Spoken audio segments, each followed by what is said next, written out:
Hello ಗೆಳೆಯರೆ, ತಮ್ಮೆಲ್ಲರಿಗೂ ಗುರುದೀಕ್ಷಾ IAS ಪ್ರಸ್ತುತಪಡಿಸುವ ದ ಹಿಂದೂ ಎಡಿಟೋರಿಯಲ್ ಅನಾಲಿಸಿಸ್ ಕಾರ್ಯಕ್ರಮಕ್ಕೆ ಸ್ವಾಗತ. ಇವತ್ತಿನ ಸಂಚಿಕೆಯಲ್ಲಿ ಸೆಪ್ಟೆಂಬರ್ 21, 2021ಕ್ಕೆ ಸಂಬಂಧಿಸಿದಂತಹ ಮುಖ್ಯವಾದ ವಿಷಯಗಳನ್ನು ನೋಡಲಿದ್ದೇವೆ. ಇಂದಿನ ಮೊದಲನೇ article, fund and faculty count in higher educational ranking. So ಈ ಒಂದು ಆರ್ಟಿಕಲಲ್ಲಿ ನಾವು ಮಾತಾಡ್ತಿರುವಂಥದ್ದು ಮುಖ್ಯವಾಗಿ ಫಂಡ್ ಅಂತಂದರೆ ಎಷ್ಟು ಹಣ ಶಿಕ್ಷಣದಲ್ಲಿ ಇನ್ವೆಸ್ಟ್ಮೆಂಟ್ ಆಗ್ತಾ ಇದೆ ಮತ್ತು ಶಿಕ್ಷಕರು ಇವರಿಬ್ಬರು ಹೈಯರ್ ಇನ್ಸ್ಟಿಟ್ಯೂಷನ್ಸ್ಗಳ ರ್ಯಾಂಕಿಂಗಿಗೆ ಸಂಬಂಧಿಸಿದಂತೆ ಬಹಳ ಮುಖ್ಯವಾದ ಪಾತ್ರವನ್ನು ವಹಿಸ್ತಾರೆ ಅನ್ನುವಂತಹ ವಿಷಯವನ್ನು ಇಲ್ಲಿ ಮಾತಾಡ್ತಿರುವಂಥದ್ದು. ಈ ಒಂದು ಆರ್ಟಿಕಲ್ ಮುಖ್ಯವಾಗಿ ಶಿಕ್ಷಣಕ್ಕೆ ಅನುಗುಣವಾಗಿರುವಂತಹ ನಿಟ್ಟಿನಲ್ಲಿ ಇದು ನಮಗೆ GS ಪೇಪರ್ 2 ಎಜುಕೇಷನಿಗೆ ಸಂಬಂಧಿಸಿದಂತೆ ಬಹುಮುಖ್ಯವಾಗಿದೆ ಅನ್ನುವಂಥದ್ದನ್ನು ಅರ್ಥೈಸ್ಕೊಳ್ಳಬೇಕು. ಇಲ್ಲಿ ರ್ಯಾಂಕಿಂಗ್ ಅನ್ನುವಂಥದ್ದು ಮಾತಾಡ್ತಿದ್ದೀವಿ. ರ್ಯಾಂಕಿಂಗ್ ಅಂತ ಮಾತಾಡಿದಾಗ ಅದು ಹೈಯರ್ ಎಜುಕೇಷನ್ ಸಿಸ್ಟಮಿಗೆ ನಮಗೆ ನೆನಪಾಗಬೇಕಾಗಿರುವಂಥದ್ದು ನ್ಯಾಷನಲ್ ಇನ್ಸ್ಟಿಟ್ಯೂಷನಲ್ ರ್ಯಾಂಕಿಂಗ್ ಫ್ರೇಮ್ವರ್ಕ್. ತಮಗೆಲ್ಲ ನೆನಪಿದ್ರೆ ಸೆಪ್ಟೆಂಬರ್ 9, 2021 ಯೂನಿಯನ್ ಎಜುಕೇಷನ್ ಮಿನಿಸ್ಟರ್ ಅಥವಾ ಮಿನಿಸ್ಟ್ರಿ ಆಫ್ ಎಜುಕೇಷನ್ ಈ ಒಂದು ನ್ಯಾಷನಲ್ ಇನ್ಸ್ಟಿಟ್ಯೂಷನ್ ರ್ಯಾಂಕಿಂಗ್ ಫ್ರೇಮ್ವರ್ಕ್ನ 6ನೇ ಎಡಿಷನನ್ನು ರಿಲೀಸ್ ಮಾಡಿತ್ತು. ಈ ಒಂದು ಎಡಿಷನ್ನಲ್ಲಿ ಮುಖ್ಯವಾಗಿ ಅಥವಾ ನ್ಯಾಷನಲ್ ಇನ್ಸ್ಟಿಟ್ಯೂಷನ್ ರ್ಯಾಂಕಿಂಗ್ ಫ್ರೇಮ್ವರ್ಕ್ನಲ್ಲಿ ಟಾಪ್ 100 ಹೈಯರ್ ಎಜುಕೇಷನ್ ಇನ್ಸ್ಟಿಟ್ಯೂಟ್ಸ್ಗಳ ಮಾಹಿತಿಯನ್ನು ಕೊಡಲಾಗುತ್ತದೆ. ಬರೀ 100 ಇನ್ಸ್ಟಿಟ್ಯೂಟ್ಸ್ಗಳದ್ದು. ಅಂದರೆ ಭಾರತದಲ್ಲಿ ಉಳಿದಂತಹ ಇನ್ನೂ 935 ಯೂನಿವರ್ಸಿಟೀಸ್ಗಳು ಈ ಒಂದು ರ್ಯಾಂಕಿಂಗಿಂದ ಹೊರಗೆ ಇದ್ದಾವೆ ಅನ್ನುವಂಥದ್ದು ಮೊದಲನೇ ಹಂತದಲ್ಲಿ ನೆನಪಿಟ್ಕೋಬೇಕಾಗಿರುವಂಥದ್ದು. ಆ್ಯಂಡ್ ಈ ಟಾಪ್ 100ರಲ್ಲಿ ಬರುವಂತಹ ಪ್ರಾವಧಾನಗಳನ್ನು ಅಥವಾ ಪ್ರಯತ್ನಗಳನ್ನು ಎಲ್ಲ ಇನ್ಸ್ಟಿಟ್ಯೂಷನ್ಸ್ಗಳು ಮಾಡ್ತಾನೆ ಇರ್ತಾರೆ. ಸೊ ಯಾರು ಇದರೊಳಗೆ ಬಂದಿದ್ದಾರೋ ಅವರು ಒಂದಿಷ್ಟು ಖುಷಿ ಆಗ್ತಾರೆ. ಯಾರು ಬಾರ್ಡ್ರಲ್ಲಿ ಉಳ್ಕೊಂಡಿದ್ದಾರೋ 50 ಮೇಲೆ ಅಥವಾ 100 ಹತ್ತಿರ ಅವರು ಫಸ್ಟ್ ಟಾಪ್ 50 ಮೇಲೆ ಬರಬೇಕು ಅಥವಾ 10ರೊಳಗೆ ಬರಬೇಕು ಅನ್ನುವಂತಹ ಪ್ರಯತ್ನಗಳನ್ನು ನಡೆಸ್ತಾನೆ ಇರ್ತಾರೆ. ಈ ಒಂದು ನ್ಯಾಷನಲ್ ಇನ್ಸ್ಟಿಟ್ಯೂಷನ್ ರ್ಯಾಂಕಿಂಗ್ ಫ್ರೇಮ್ವರ್ಕನ್ನು ಪ್ರಪಂಚದಲ್ಲಿ ಇರುವಂತಹ ಮುಖ್ಯವಾದ academic ranking of world universities ಅನ್ನುವಂತಹ ಒಂದು ಸಿಸ್ಟಮ್. ಈಗ ಭಾರತದಲ್ಲಿ ಹೇಗೆ ನಾವು ಇದನ್ನು ಉಪಯೋಗಿಸ್ತಾ ಇದ್ದೀವೋ ಅದೇ ರೀತಿಯಲ್ಲಿ ಪ್ರಪಂಚದಲ್ಲಿ ಇರುವಂತಹ ಯೂನಿವರ್ಸಿಟೀಸ್ಗಳನ್ನು ಈ ಒಂದು ರ್ಯಾಂಕಿಂಗ್ ಫ್ರೇಮ್ವರ್ಕ್ನಲ್ಲಿ ರ್ಯಾಂಕ್ ಮಾಡಲಾಗುತ್ತದೆ. ಅದನ್ನು academic ranking of world universities ಅಂತ ಹೇಳಿ ಒಂದು ಟೈಮ್ಸ್ ಹೈಯರ್ ಎಜುಕೇಷನ್ನು ಸಹ ಒಂದು ರಿಪೋರ್ಟನ್ನು ಅಥವಾ ಲಿಸ್ಟನ್ನು ಹೊರತರುತ್ತದೆ. ಈ ಎಲ್ಲ ರಿಪೋರ್ಟ್ಸನ್ನು ಉಪಯೋಗಿಸಿ ಮುಖ್ಯವಾಗಿ ಮಾರುಕಟ್ಟೆಯಲ್ಲಿ ಅಥವಾ ಶಿಕ್ಷಣ ವ್ಯವಸ್ಥೆಯಲ್ಲಿ ಫ್ಯಾಕಲ್ಟಿಗಳಾಗಿರ್ಬೋದು ಅಥವಾ ರಿಸರ್ಚ್ ಪ್ರೊಫೆಷನಲ್ಸ್ ಆಗಿರ್ಬೋದು ಅಥವಾ ಕಂಪನಿಗಳಾಗಿರ್ಬೋದು ವಿದ್ಯಾರ್ಥಿಗಳು ಅಡ್ಮಿಷನಿಗಾಗಿರಬಹುದು ಬಹಳ ದೊಡ್ಡ ಮಟ್ಟದಲ್ಲಿ ಇವುಗಳನ್ನು ರೆಫರ್ ಮಾಡುವಂಥದ್ದು ನಾವು ನೋಡ್ತಾ ಇದ್ದೀವಿ. ಇಲ್ಲಿ ಈ ಒಂದು ಭಾರತದ ನ್ಯಾಷನಲ್ ಇನ್ಸ್ಟಿಟ್ಯೂಷನ್ ರ್ಯಾಂಕಿಂಗ್ ಫ್ರೇಮ್ವರ್ಕನ್ನು ಹೀಗೆ ಪ್ರಪಂಚ ಮಟ್ಟದಲ್ಲಿ ಇರುವಂತಹ academic ranking of world universities, times higher education ಮತ್ತು ಕ್ವಕ್ವರ್ಲಿ ಸೈಮಂಡ್ಸ್ ಅಂತ ಹೇಳಿ ಇನ್ನೊಂದು ರ್ಯಾಂಕಿಂಗ್ ಇದೆ, QS ಅಂತ ಕರಿತೀವಿ ಅದನ್ನು. ಇವುಗಳಲ್ಲಿರುವಂತಹ ಲಾಭಗಳನ್ನು ಒಗ್ಗೂಡಿಸಿ ಈ ಒಂದು ನ್ಯಾಷನಲ್ ಇನ್ಸ್ಟಿಟ್ಯೂಷನ್ ರ್ಯಾಂಕಿಂಗ್ ಫ್ರೇಮ್ವರ್ಕನ್ನು ಹೊರತಂದಿರುವಂಥದ್ದು. ಇದರ ಅಡಿಯಲ್ಲಿ ಮುಖ್ಯವಾಗಿ ವಿದ್ಯಾರ್ಥಿಗಳಿಗೆ ನಾನು ಹೇಳಿದ ಹಾಗೆ ವಿದ್ಯಾರ್ಥಿಗಳು ಕಾಲೇಜ್ ಅಡ್ಮಿಷನನ್ನು ಪಡ್ಕೊಳ್ಳುವಂತಹ ಸಂದರ್ಭದಲ್ಲಿ ಈ ರೀತಿಯ ರ್ಯಾಂಕಿಂಗನ್ನು ರೆಫರ್ ಮಾಡ್ತಾರೆ. 2ನೇ ಹಂತದಲ್ಲಿ ಕಂಪನಿಗಳು ಯಾವ ಕಾಲೇಜಿನಲ್ಲಿ ನಾವು ಹೆಚ್ಚಿಗೆ ಕ್ಯಾಂಪಸ್ ಪ್ಲೇಸ್ಮೆಂಟ್ಸ್ಗಳನ್ನು ಮಾಡಬೇಕು ಅನ್ನುವಂಥದ್ದನ್ನು ಸಹ ನೋಡ್ಕೊಳ್ತಾರೆ. ತದನಂತರ 3ನೇ ಹಂತದಲ್ಲಿ ಇನ್ಸ್ಟಿಟ್ಯೂಟ್ಸ್ಗಳ ನಡುವೆ ಕಾಲೇಜಸ್ಗಳ ನಡುವೆ ಇದೊಂದು ರೀತಿಯ ಕಾಂಪಿಟೇಷನನ್ನು ಹೆಚ್ಚಿಸುತ್ತದೆ ಆ್ಯಂಡ್ ಅದು ಕ್ವಾಲಿಟಿಯನ್ನು ಇಂಪ್ರೂವ್ ಮಾಡೋದಕ್ಕೆ ಅನುಕೂಲವಾಗುತ್ತದೆ ಅನ್ನುವಂಥದ್ದು ಸಹ. ಆ್ಯಂಡ್ ಈ ರ್ಯಾಂಕಿಂಗ್ನ ಮುಖ್ಯ ಉದ್ದೇಶ ಭಾರತ ಸರ್ಕಾರದ ಅಡಿಯಲ್ಲಿ ಯಾರು ಉತ್ತಮವಾದ ರ್ಯಾಂಕಿಂಗನ್ನು ಪಡ್ಕೊಳ್ತಾರೋ ಅವರಿಗೆ ಹೆಚ್ಚಿನ ಆಟೋನಮಿಯನ್ನು ಕಾಲೇಜ್ ನಡೆಸೋದಕ್ಕೆ ಕೊಡ್ತೀವಿ ಅನ್ನುವಂಥದ್ದು. ಸೊ ಅವರು ಆಟೋನಮಸ್ ಕಾಲೇಜಾಗಿ ಅವರೇ ಸಹ ಕರಿಕ್ಯುಲಮ್ನ ಅವರು ಶಿಕ್ಷಣ ವ್ಯವಸ್ಥೆಯನ್ನು ಎಕ್ಸಾಮಿನೇಷನನ್ನು ಡಿಸೈಡ್ ಮಾಡಿಕೊಳ್ಳುವಂತಹ ನಿಟ್ಟಿನಲ್ಲಿ ಅನುಕೂಲವಾಗುತ್ತದೆ ಅನ್ನುವಂಥದ್ದು. ಹಾಗೂ ಕೊನೆಯ ಹಂತದಲ್ಲಿ ಈ ಒಂದು ರ್ಯಾಂಕಿಂಗ್ನಲ್ಲಿ ಉತ್ತಮವಾದ ಒಂದು ಸ್ಥಾನವನ್ನು ಪಡೆಯುವಂತಹ ನಿಟ್ಟಿನಲ್ಲಿ ಎಲ್ಲ ಇನ್ಸ್ಟಿಟ್ಯೂಷನ್ಸ್ಗಳು ಕ್ವಾಲಿಟಿಯನ್ನು ಅಥವಾ ಎಕ್ಸಲೆನ್ಸನ್ನು ಪ್ರಮೋಟ್ ಮಾಡೋದಕ್ಕೋಸ್ಕರ ಇನ್ನೂ ಹೆಚ್ಚಿನ ಪ್ರಯತ್ನಗಳು ಮಾಡ್ತಾರೆ ಅನ್ನುವಂಥದ್ದು.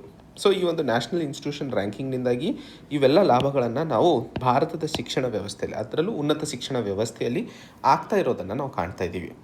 ಈಗ ಈ ಒಂದು ನ್ಯಾಷನಲ್ ಇನ್ಸ್ಟಿಟ್ಯೂಷನ್ ರ್ಯಾಂಕಿಂಗ್ ಫ್ರೇಮ್ವರ್ಕ್ನ ಅಡಿಯಲ್ಲಿ ಮುಖ್ಯವಾಗಿ ರಿಸರ್ಚ್ ಆ್ಯಂಡ್ ಇನೋವೇಷನಿಗೆ ಹೆಚ್ಚಿನ ಆದ್ಯತೆಯನ್ನು ಕೊಡಲಾಗಿದೆ ಅನ್ನುವಂಥದ್ದನ್ನು ಹೇಳ್ತಾ ಇರುವಂಥದ್ದು.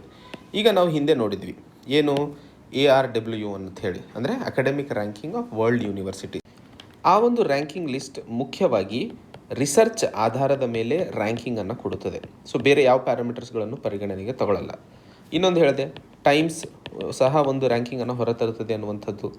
ಅಥವಾ QS ಕ್ವಿನ್ಕ್ವಿಲೆ ಸೈಮಂಡ್ಸ್ ಅಂತ ಹೇಳಿ ಇವೆರಡೂ ಸಹ 60 ಟೈಮ್ಸು 60% ವೇಟೇಜನ್ನು ಕೊಟ್ಟಿದೆ, QS 20% ವೇಟೇಜನ್ನು ರಿಸರ್ಚಿಗೆ ಕೊಟ್ಟಿರುವಂಥದ್ದು.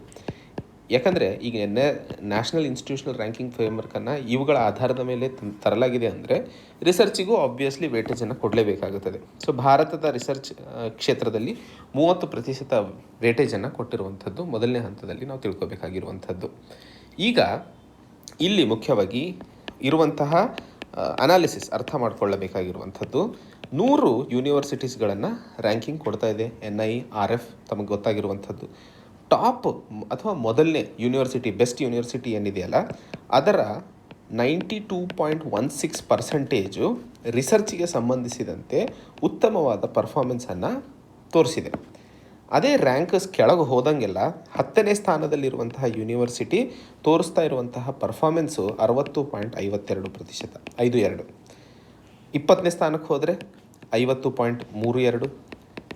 ಅದೇ 50ನೇ ಸ್ಥಾನದಲ್ಲಿ ಇರುವಂತಹ ಯೂನಿವರ್ಸಿಟಿಗೆ ಹೋದರೆ 28.69.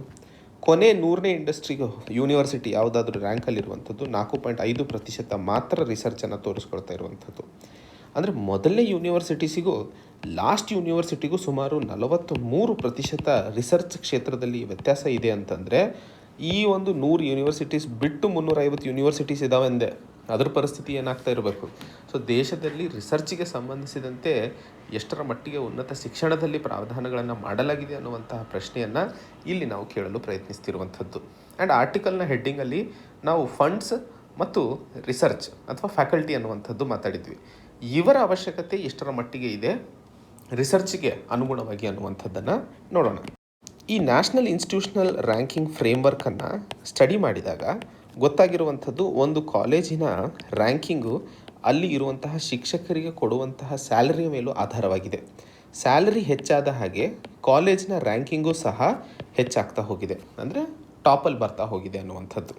ಆ್ಯಂಡ್ 2ನೇ ಹಂತದಲ್ಲಿ ಎಷ್ಟು PhD ಸ್ಕಾಲರ್ಸು ಕಾಲೇಜಲ್ಲಿ ಇರ್ತಾರೋ ಅದು ಹೆಚ್ಚಾದಂತಹ ಕಾರಣಕ್ಕೆ ರ್ಯಾಂಕಿಂಗೂ ಸಹ ಉತ್ತಮವಾಗ್ತಾ ಹೋಗಿರುವಂಥದ್ದು. ಸೊ ಸ್ಯಾಲರಿ ಮತ್ತು ರಿಸರ್ಚ್ ಅನ್ನುವಂಥದ್ದು ಡೈರೆಕ್ಟ್ಲಿ ಪ್ರಪೋರ್ಷನ್ ಆಗಿದೆ ಒಂದು ಶಿಕ್ಷಣ ಅಥವಾ ಯಾವುದಾದ್ರೂ ಉನ್ನತ ಶಿಕ್ಷಣ ವ್ಯವಸ್ಥೆಯಲ್ಲಿ ಉತ್ತಮವಾದ ಪರ್ಫಾರ್ಮೆನ್ಸನ್ನು ಕಾಣಬೇಕು ಅಂತಂದರೆ. ಸೊ ಈ ಒಂದು ನ್ಯಾಷನಲ್ ಇನ್ಸ್ಟಿಟ್ಯೂಷನಲ್ ರ್ಯಾಂಕಿಂಗ್ ಫ್ರೇಮ್ವರ್ಕನ್ನು ರಿಸರ್ಚ್ ಮಾಡಿ ಅಥವಾ ಅನಾಲಿಸಿಸ್ ಸಂದರ್ಭದಲ್ಲಿ ಗೊತ್ತಾಗ್ತಿರುವಂಥದ್ದನ್ನು ನೋಡಿಕೊಂಡಾಗ ಕಾಲೇಜ್ ಅವರು ಕೆಲಸ ಮಾಡಬೇಕಾಗಿರುವಂಥದ್ದು 3 ಹಂತಗಳಲ್ಲಿ. ಮೊದಲನೇದು ರಿಸರ್ಚ್, 2ನೇ ಹಂತದಲ್ಲಿ ಶಿಕ್ಷಕರ ಸ್ಯಾಲರೀಸ್ ಇಂಪ್ರೂವ್ ಮಾಡಬೇಕು, 3ನೇ ಹಂತದಲ್ಲಿ ಹೆಚ್ಚಿನ ರಿಸರ್ಚ್ ಸ್ಕಾಲರ್ಸ್ PhD ಅವರನ್ನು ಇನ್ವಾಲ್ವ್ ಮಾಡಿಕೊಂಡಂತಹ ಸಂದರ್ಭದಲ್ಲಿ ಆ ಒಂದು ಕಾಲೇಜುಗಳು ನ್ಯಾಷನಲ್ ಇನ್ಸ್ಟಿಟ್ಯೂಷನಲ್ ರ್ಯಾಂಕಿಂಗ್ ಫ್ರೇಮ್ವರ್ಕಲ್ಲಿ ಉತ್ತಮವಾದ ಒಂದು ಪರ್ಫಾರ್ಮೆನ್ಸನ್ನು ತೋರಿಸಲು ಸಾಧ್ಯವಾಗುತ್ತದೆ ಅನ್ನುವಂಥದ್ದನ್ನು ಇಲ್ಲಿ ಅರ್ಥೈಸ್ಕೊಳ್ಳಬೇಕಾಗಿರುವಂಥದ್ದು. ಮುಂದಿನ ಹಂತದಲ್ಲಿ the end of doing business ranking. ತಮಗೆಲ್ಲ ನೆನಪಿದ್ರೆ ಯೂಶಲಿ ಎಕ್ಸಾಮ್ಸಲ್ಲಿ ಕೇಳ್ತಾ ಇದ್ರು, ಈಸ್ ಆಫ್ ಡೂಯಿಂಗ್ ಬಿಸ್ನೆಸ್ ಯಾವ ಒಂದು ಸಂಸ್ಥೆ ಈ ಒಂದು ರಿಪೋರ್ಟನ್ನು ಹೊರತರುತ್ತದೆ ಅನ್ನುವಂಥದ್ದು. So is of doing business ತಮಗೆಲ್ಲ ನೆನಪಿದ್ರೆ ವರ್ಲ್ಡ್ ಬ್ಯಾಂಕ್ ಇದನ್ನು ಪಬ್ಲಿಷ್ ಮಾಡ್ತಾ ಇತ್ತು. ಈಗ ಸೆಪ್ಟೆಂಬರ್ 16ರಂದು ಈ ಒಂದು ರಿಪೋರ್ಟನ್ನು ನಿಲ್ಲಿಸಲಾಗುವುದು ಅನ್ನುವಂತಹ ಮಾಹಿತಿಯನ್ನು ವರ್ಲ್ಡ್ ಬ್ಯಾಂಕ್ ತಿಳಿಸ್ಕೊಟ್ಟಿರುವಂತಹ ನಿಟ್ಟಿನಲ್ಲಿ ನಾವು ಯಾಕೆ ಈ ಒಂದು ರಿಪೋರ್ಟನ್ನು ನಿಲ್ಲಿಸಲಾಯಿತು, ಏನೆಲ್ಲ ದೋಷಗಳು ಇದ್ದವು ಇದರಲ್ಲಿ ಅನ್ನುವಂಥದ್ದು, ಆ್ಯಂಡ್ ಕೊನೆಯ ಹಂತದಲ್ಲಿ ಭಾರತದಲ್ಲಿ ಈ ಒಂದು ಈಸ್ ಆಫ್ ಡೂಯಿಂಗ್ ಬಿಸ್ನೆಸ್ನಿಂದಾಗಿ ಬಿಸ್ನೆಸ್ ಕಮ್ಯುನಿಟಿಗೆ ಹೇಗೆ ಎಫೆಕ್ಟ್ ಆಗಿದೆ ಅನ್ನುವಂಥದ್ದನ್ನು ಸಹ ನಾವು 3 ಹಂತಗಳಲ್ಲಿ ಈ ಒಂದು ಆರ್ಟಿಕಲನ್ನು ನೋಡಲಿದ್ದೇವೆ. ಸೊ ಇಲ್ಲಿ ನಾವು ಮಾತಾಡ್ತಿರುವಂತಹ ವಿಷಯ ಮುಖ್ಯವಾಗಿ ಆರ್ಥಿಕ ವ್ಯವಸ್ಥೆಗೆ ಅಥವಾ ಬಿಸ್ನೆಸ್ಸಿಗೆ ಸಂಬಂಧಿತವಾಗಿರುವಂತಹ ವಿಷಯವಾಗಿರೋದ್ರಿಂದ ಇದು ನಮಗೆ GS ಪೇಪರ್ 3 ಎಕಾನಮಿಗೆ ಸಂಬಂಧಿಸಿದಂತೆ ಬಹುಮುಖ್ಯವಾಗಿದೆ ಅನ್ನುವಂಥದ್ದನ್ನು ನೆನ್ಪಿಟ್ಕೊಳ್ಳೋಣ. ಸೊ ಮೊದಲನೇ ಹಂತದಲ್ಲಿ ಯಾಕೆ ವರ್ಲ್ಡ್ ಬ್ಯಾಂಕ್ ಈ ಒಂದು ಈಸ್ ಆಫ್ ಡೂಯಿಂಗ್ ಬಿಸ್ನೆಸ್ಸನ್ನು ತೆಗೆದುಹಾಕ್ತು ಅನ್ನುವಂಥದ್ದು. ಸೊ 2018 ಮತ್ತು 2020 ಎಡಿಷನ್ ಏನು ಈಸ್ ಆಫ್ ಡೂಯಿಂಗ್ ಬಿಸ್ನೆಸ್ ಸಂಬಂಧಿಸಿದಂತೆ ರಿಪೋರ್ಟನ್ನು ಹೊರತರಲಾಗಿತ್ತೋ ಅದರ ಬಗ್ಗೆ ಬಹಳಷ್ಟು ನೈತಿಕವಾದಂತಹ ವಿಷಯಗಳು, ಇಶ್ಯೂಸು ರೈಸ್ ಆಗಿದ್ವು. ಉದಾಹರಣೆಗೆ ವರ್ಲ್ಡ್ ಬ್ಯಾಂಕ್ನಲ್ಲಿ ಕೆಲಸ ಮಾಡ್ತಾ ಇರುವಂತಹ ಒಂದಿಷ್ಟು ಚೀಫ್ ಎಕ್ಸಿಕ್ಯೂಟಿವ್ ಆಫೀಸರ್ಗಳು ಅಥವಾ ಮ್ಯಾನೇಜಿಂಗ್ ಡೈರೆಕ್ಟರ್ IMF ಏನಿದ್ದಾರಲ್ಲ, ಅವರು ಈ ಒಂದು ಈಸ್ ಆಫ್ ಡೂಯಿಂಗ್ ಬಿಸ್ನೆಸ್ನ ರಿಪೋರ್ಟನ್ನು ಮ್ಯಾನುಪುಲೇಟ್ ಮಾಡ್ತಾ ಇರುವಂತಹ ಪ್ರಯತ್ನಗಳನ್ನು ತೋರಿಸ್ತಿದ್ದಾರೆ ಅನ್ನುವಂಥದ್ದು. ಉದಾಹರಣೆಗೆ ಚೀಲಿ ಅನ್ನುವಂತಹ ಒಂದು ರಾಷ್ಟ್ರದಲ್ಲಿ 2 ಬೇರೆ ಬೇರೆ ಸರ್ಕಾರಗಳು ಇದ್ದಾವೆ. ಸೊ ಒಂದು ಕಮ್ಯುನಿಸ್ಟ್ ಸರ್ಕಾರ ಇದೆ, ಇನ್ನೊಂದು ಸೋಷಲಿಸ್ಟ್ ಸರ್ಕಾರ ಇದೆ. ಸೊ ಕಮ್ಯುನಿಸ್ಟ್ ಸರ್ಕಾರವಿದ್ದಾಗ ಈ ಒಂದು ಸರ್ಕಾರದ ಅಥವಾ ಈ ಒಂದು ರಾಷ್ಟ್ರದ ಈಸ್ ಆಫ್ ಡೂಯಿಂಗ್ ಬಿಸ್ನೆಸ್ ಉತ್ತಮವಾಗಿ ತೋರಿಸ್ಕೊಟ್ಟಿದ್ರು. ಆದರೆ ಸೋಷಲಿಸ್ಟ್ ಸರ್ಕಾರ ಬಂದ ಕೂಡಲೇ ಯಾವುದೇ ಒಂದು ಪಾಲಿಸಿಯಲ್ಲಿ ಆಗದೇ ಇರುವಂತಹ ಬದಲಾವಣೆಗಳು, ಆರ್ಥಿಕ ವ್ಯವಸ್ಥೆ ನಡೀತಾ ಇರುವಂತಹ ಪರಿಸ್ಥಿತಿ ಏನೂ ಬದಲಾಗದೇ ಇದ್ದರೂ ಸಹ is of doing business socialist ಸರ್ಕಾರ ಬಂದ ಕಡಿಮೆ ಆಗಿತ್ತು. ಸೊ ಚೀಲಿಯಲ್ಲಿ ಆದಂತಹ ವ್ಯವಸ್ಥೆ ಬೇರೆ ಬೇರೆ ರಾಷ್ಟ್ರಗಳಿಗೂ ಸಹ ಆಗಿತ್ತು. ಅದನ್ನು ನೋಡಿ ಆ್ಯಕ್ಚುಲಿ ಈ ಒಂದು ಈಸ್ ಆಫ್ ಡೂಯಿಂಗ್ ಬಿಸ್ನೆಸ್ ರಿಪೋರ್ಟನ ಬಗ್ಗೆ ಒಂದಿಷ್ಟು ಅನುಮಾನಗಳು ಮತ್ತು ಊಹಾಪೋಹಗಳು ಮಾರುಕಟ್ಟೆಯಲ್ಲಿ ಅಥವಾ ಪ್ರಪಂಚದ ಪ್ಲ್ಯಾಟ್ಫಾರ್ಮ್ನಲ್ಲಿ ಬಹಳ ಚರ್ಚೆಗೆ ಒಳಗಾಗಿದ್ವು. ಅದಕ್ಕೆ ಸಂಬಂಧಿಸಿದಂತೆ ಮುಖ್ಯವಾಗಿ ಈ ಒಂದು ನಡೆಯನ್ನು ಕೈಗೊಳ್ಳಲಾಗಿದೆ ಅನ್ನುವಂಥದ್ದನ್ನು ಅರ್ಥೈಸ್ಕೊಳ್ಳಬೇಕಾಗಿರುವಂಥದ್ದು. ನಮಗೆಲ್ಲ ಗೊತ್ತಿರೋ ಹಾಗೆ ಭಾರತದ ಬಗ್ಗೆ ನಾವು ಮುಖ್ಯವಾಗಿ ಇಲ್ಲಿ ಮಾತಾಡೋಣ ಅಂತಂದರೆ, ಭಾರತ ಈ ಒಂದು ಈಸ್ ಆಫ್ ಡೂಯಿಂಗ್ ಬಿಸ್ನೆಸ್ನಲ್ಲಿ 2014ರವರೆಗೂ ಒಂದಿಷ್ಟು ಹಿಂದೆನೇ ಇಟ್ಟಿದ್ರು. 130ರಿಂದ 140ನೇ ರ್ಯಾಂಕಿಂಗನ್ನು ಪಡಿತಾ ಇದ್ವಿ. 2019-20ರಲ್ಲಿ 63ನೇ ಸ್ಥಾನವನ್ನು ಪಡ್ಕೊಂಡ್ವಿ. ಅಂದರೆ ಭಾರತ ಉತ್ತಮವಾದ ಪರ್ಫಾರ್ಮೆನ್ಸನ್ನು ಮಾಡಿದೆ ಅನ್ನುವಂಥದ್ದು 2019-20ರಲ್ಲಿ ತೋರಿಸ್ಕೊಂಡ್ರು. ಬಟ್ ಹಿಂದೆ ಇದ್ದಂತಹ ಸನ್ನಿವೇಶಗಳನ್ನು ನೋಡಿದಾಗ ಒಂದು ಗೊತ್ತಾಗ್ತಾ ಇರುವಂಥದ್ದು, ಈಸ್ ಆಫ್ ರ್ಯಾಂಕಿಂಗ್ ಅಥವಾ ಈಸ್ ಆಫ್ ಡೂಯಿಂಗ್ ಬಿಸ್ನೆಸ್ಸನ್ನು ಪೊಲಿಟಿಕಲ್ ಪಾರ್ಟೀಸು ಸ್ವಲ್ಪ ಗಟ್ಟಿಯಾಗಿರುವಂಥವ್ರು, ಪ್ರಪಂಚ ಮಟ್ಟದಲ್ಲಿ ಇನ್ಫ್ಲೂಯೆನ್ಸ್ ಇರುವಂಥವ್ರು ಇದನ್ನು ಬದಲಾವಣೆ ಮಾಡಲು ಪ್ರಯತ್ನಿಸ್ತಿದ್ದಾರೆ ಅನ್ನುವಂಥದ್ದು. ಭಾರತ ಸರ್ಕಾರ 2019-20ರಲ್ಲಿ ಉತ್ತಮವಾದ ರಿಪೋರ್ಟ್ ಅಥವಾ ಈಸ್ ಆಫ್ ಡೂಯಿಂಗ್ ಬಿಸ್ನೆಸ್ಸಲ್ಲಿ ಬಂದಂತಹ ರ್ಯಾಂಕಿಂಗನ್ನು ಭಾರತ ಮೇಕ್ ಇನ್ ಇಂಡಿಯಾ ಕ್ಯಾಂಪೇನ್ನ ಅಡಿಯಲ್ಲಿ ಏನು ಮ್ಯಾನುಫ್ಯಾಕ್ಚರಿಂಗ್ ಕ್ಷೇತ್ರವನ್ನು 2022ರಷ್ಟೊತ್ತಿಗೆ 100 ಮಿಲಿಯನ್ ಜಾಬ್ಸ್ಗಳು ಮತ್ತು 25% ಗ್ರೋತ್ GDPಗೆ ಸಂಬಂಧಿಸಿದಂತೆ ಮ್ಯಾನುಫ್ಯಾಕ್ಚರಿಂಗ್ ಕ್ಷೇತ್ರ ಬೆಳೆಯಲಿದೆ ಅನ್ನುವಂತಹ ಮಹತ್ತರವಾದ ಟಾರ್ಗೆಟನ್ನು ಭಾರತ ಸರ್ಕಾರ ಈ ಒಂದು ಕಾರ್ಯಕ್ರಮವನ್ನು 2014ರಲ್ಲಿ ಲಾಂಚ್ ಮಾಡಿದಾಗ ಇಟ್ಟಿತ್ತು. ಆ್ಯಂಡ್ ಆ ಒಂದು ಕಾರಣಕ್ಕೆ ಅಥವಾ ಆ ಒಂದು ಸಂದರ್ಭಕ್ಕೆ ಅನುಸಾರವಾಗಿ ಆರ್ಥಿಕ ವ್ಯವಸ್ಥೆ ಭಾರತದ್ದು ಬೆಳೆದಿದೆ ಅನ್ನುವಂತಹ ಮಾತನ್ನು ಹೇಳಿತ್ತು. ಬಟ್ ಇನ್ನೊಂದು ಕಡೆ ನೋಡಿದಾಗ ಮ್ಯಾನುಫ್ಯಾಕ್ಚರಿಂಗ್ ಕ್ಷೇತ್ರ 2015-16ರಲ್ಲಿ ಕಂಡಂಥದ್ದು 13.1% ಗ್ರೋತ್. ಆದರೆ 2019-20ಕ್ಕೆ ಬಂದರೆ ಅದು -2.4% ಬೆಳವಣಿಗೆ. ಹಾಗಾದರೆ ರ್ಯಾಂಕಿಂಗ್ನಲ್ಲಿ ನಾವು ಇನ್ನೂ ಕೆಟ್ಟದಾಗಬಹುದಿತ್ತಾ ಅಥವಾ ರ್ಯಾಂಕಿಂಗ್ ಉತ್ತಮವಾಗಿರೋದು ಸರಿದಾ ಅನ್ನೋಂಥದ್ದು. ಇನ್ನೊಂದು ಎಕಾನಮಿಕ್ ಪ್ಯಾರಾಮೀಟರು ಇದೆ, ನೆಟ್ FDI ಇನ್ಫ್ಲೋ. FDI ಅಂದರೆ ಫಾರಿನ್ ಡೈರೆಕ್ಟ್ ಇನ್ವೆಸ್ಟ್ಮೆಂಟ್. ಮ್ಯಾನುಫ್ಯಾಕ್ಚರಿಂಗ್ ಕ್ಷೇತ್ರದಲ್ಲಿ FDI ಹೊರಗಿಂದ ಎಷ್ಟು GDPಗೆ ಅನುಗುಣವಾಗಿ ಬೆಳೆದಿತ್ತು ಅನ್ನುವಂಥದ್ದನ್ನು ನೋಡಿದಾಗ 14-15ರಲ್ಲಿ 30% ಇದ್ದರೆ 19-20ರಲ್ಲಿ 26%ಕ್ಕೆ ಇಳಿದಿತ್ತು. ಸೊ ನೆಟ್ FDI ಇನ್ಫ್ಲೋ ಅಂತ ಕರಿತೀವಿ, ಎರಡನೇ ಪ್ಯಾರಾಮೀಟರ್. ಸೊ ಈ ಎರಡು ಪ್ಯಾರಾಮೀಟರ್ಗಳನ್ನು ನಾವು ಕಂಪೇರ್ ಮಾಡಿದಾಗ ನಮಗೆ ಒಂದು ಗೊತ್ತಾಗ್ತಾ ಇರುವಂಥದ್ದು ಏನು ಅಂತಂದರೆ, ಭಾರತದ ಈಸ್ ಆಫ್ ಡೂಯಿಂಗ್ ರ್ಯಾಂಕಿಂಗ್ ಬಿಸ್ನೆಸ್ನಲ್ಲೂ ಏನಾದರೂ ವ್ಯತ್ಯಾಸಗಳು ಆಗಿದ್ವಾ ಅನ್ನುವಂಥದ್ದು. ಬಟ್ ಸಮಸ್ಯೆ ಆಗಿದ್ವಾ ಅನ್ನುವಂಥದ್ದಕ್ಕಿಂತ ಆಗಿರುವಂತಹ ಕಾರಣಕ್ಕೆ ಇನ್ನೂ ಹೆಚ್ಚಿನ ರ್ಯಾಂಕಿಂಗನ್ನು 63ರಿಂದ 1ರ ಕಡೆಗೆ ಇಂಪ್ರೂವ್ ಆಗುವಂತಹ ಪ್ರಯತ್ನಕ್ಕೋಸ್ಕರ ಭಾರತದಲ್ಲಿ ಲೇಬರ್ ರೆಗ್ಯುಲೇಷನ್ಸ್ಗಳನ್ನು ಒಂದಿಷ್ಟು ಸಡಿಲಿಕೆ ಮಾಡಲಾಗಿರುವಂಥದ್ದು.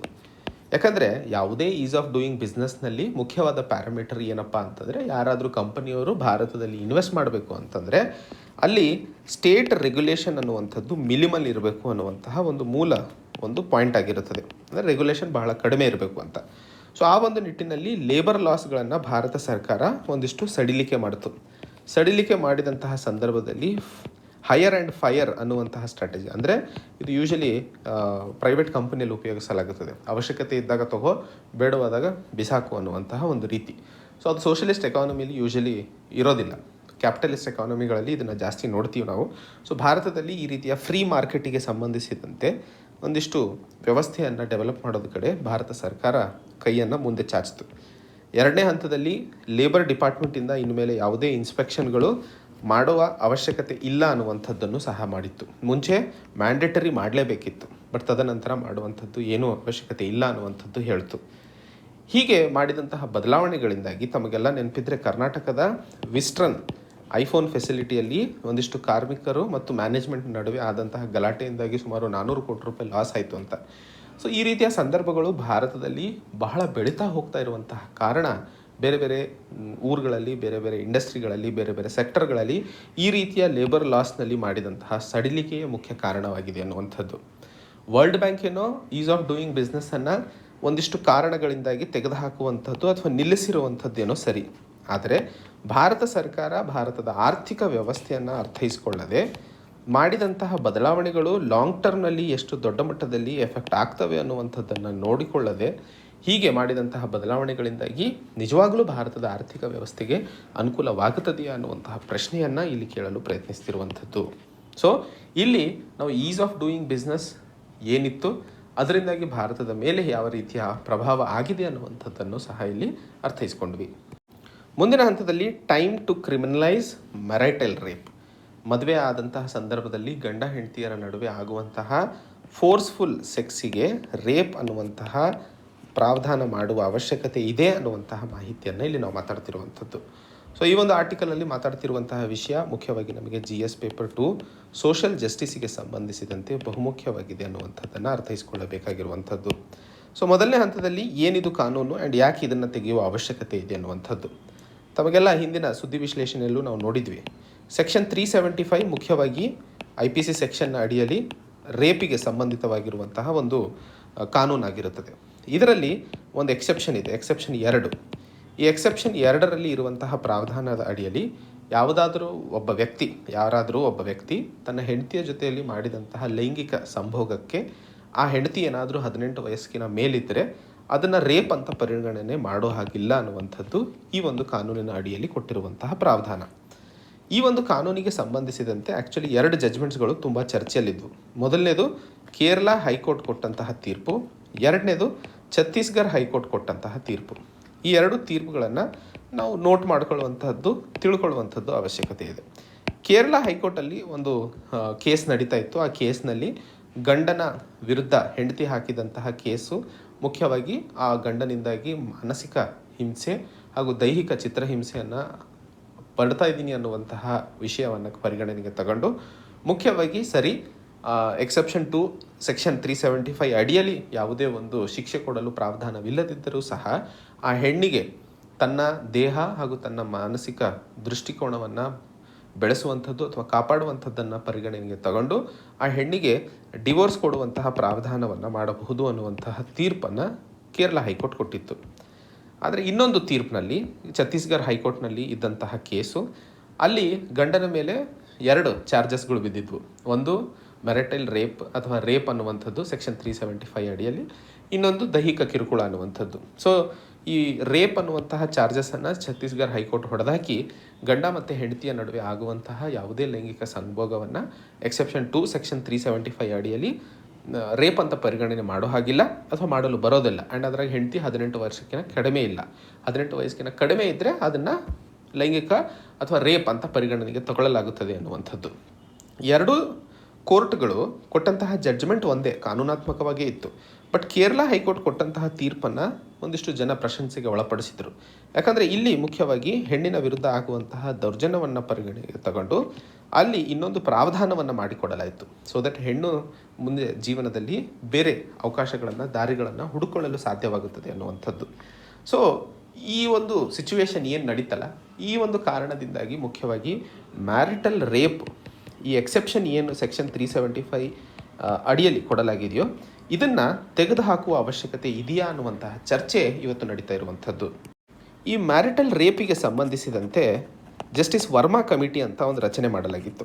ಆ ಒಂದು ಕಮಿಟಿ 2013ರಲ್ಲಿ ತನ್ನ ರಿಪೋರ್ಟನ್ನು ಸಬ್ಮಿಟ್ ಮಾಡಿತ್ತು. ಜಸ್ಟಿಸ್ ವರ್ಮಾ ಕಮಿಟಿ ಹೇಳಿದಂತಹ ಮಾತುಗಳು ಮುಖ್ಯವಾಗಿ ಮ್ಯಾರಿಟಲ್ ರೇಪನ್ನು ತೆಗೆದುಹಾಕುವ ಅವಶ್ಯಕತೆ ಅಥವಾ ಅನಿವಾರ್ಯತೆ ಇವಾಗ ಬಂದಿದೆ ಸಮಾಜದಲ್ಲಿ ಅನ್ನುವಂತಹ ಮಾತನ್ನು ಹೇಳಿತ್ತು.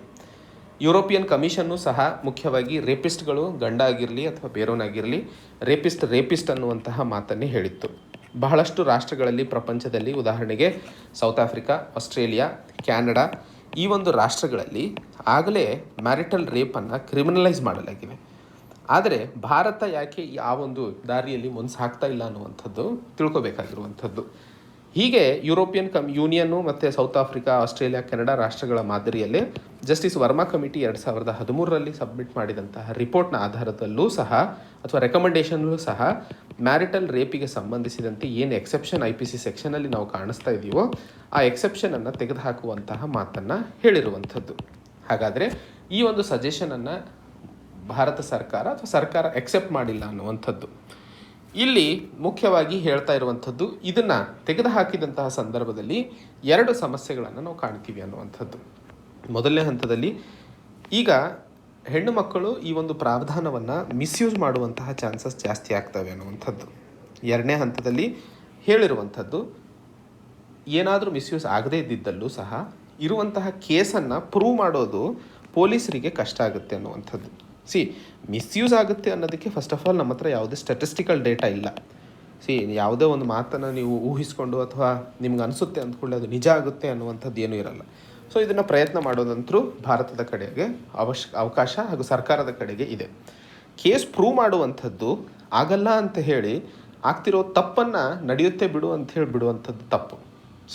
ಈ ಎರಡೂ ಮಾತುಗಳನ್ನು ಏನು ಕ್ರಿಟಿಕ್ಸ್ ಅವರು ಹೇಳ್ತಿದಾರಲ್ಲ, ಇದು ಆ್ಯಕ್ಚುಲಿ ಹೆಣ್ಣು ಮಕ್ಕಳ ವಿರುದ್ಧ ಆಗ್ತಿರುವಂತಹ ದೌರ್ಜನ್ಯವನ್ನು ನಡಿಲಿ ಬಿಡು ಅನ್ನುವಂಥದ್ದು ಒಪಿನಿಯನ್ ಇಟ್ಕೊಂಡು ಸಮಾಜದಲ್ಲಿ ಮುಂದೆ ಹೋಗೋದು ಸರಿ ಅಲ್ಲ ಅನ್ನುವಂತಹ ಮಾತನ್ನು ಹೇಳ್ತಿರುವಂಥದ್ದು.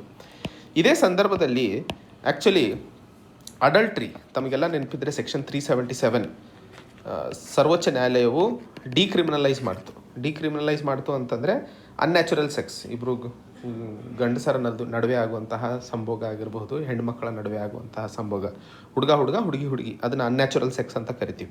ಈ ಅಡಲ್ಟ್ರಿಯನ್ನು ಡಿಕ್ರಿಮಿನಲೈಸ್ ಮಾಡ್ತು. ಆ್ಯಕ್ಚುಲಿ ಮೊದಲೇ ಕ್ರಿಮಿನಲೈಸ್ ಇತ್ತು.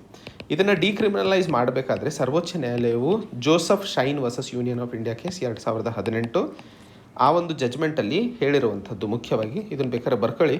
ಅಡಲ್ಟ್ರಿಗೆ ಸಂಬಂಧಿಸಿದಂತೆ Joseph shine versus union of India ಈ ಒಂದು ಕೇಸ್ನಲ್ಲಿ ಸರ್ವೋಚ್ಚ ನ್ಯಾಯಾಲಯವು ಹೇಳಿರುವಂಥದ್ದು ಮುಖ್ಯವಾಗಿ ಸಮಾಜದಲ್ಲಿ ಅಥವಾ ಕಾನೂನು ಯಾವುದಾದ್ರೂ ಒಂದು ಸಂಬಂಧದ ನಡುವೆ ಇರುವಂತಹ ವಿಷಯಗಳು ಅಥವಾ ಸಂಬಂಧವನ್ನು ಡಿಸ್ಕ್ರಿಮಿನೇಟ್ ಮಾಡುವಂತಹ ಪ್ರಯತ್ನಗಳನ್ನು ಮಾಡ್ತಾ ಇದೆ ಅಂತಂದಿದ್ದಲ್ಲಿ ಅದು ಮುಖ್ಯವಾಗಿ ಸಂವಿಧಾನದ ಅಡಿಯಲ್ಲಿ ಇರುವಂತಹ ಮೂಲಭೂತ ಹಕ್ಕುಗಳ ವಿರುದ್ಧವಾಗಿದೆ ಅನ್ನುವಂತಹ ಮಾತನ್ನು.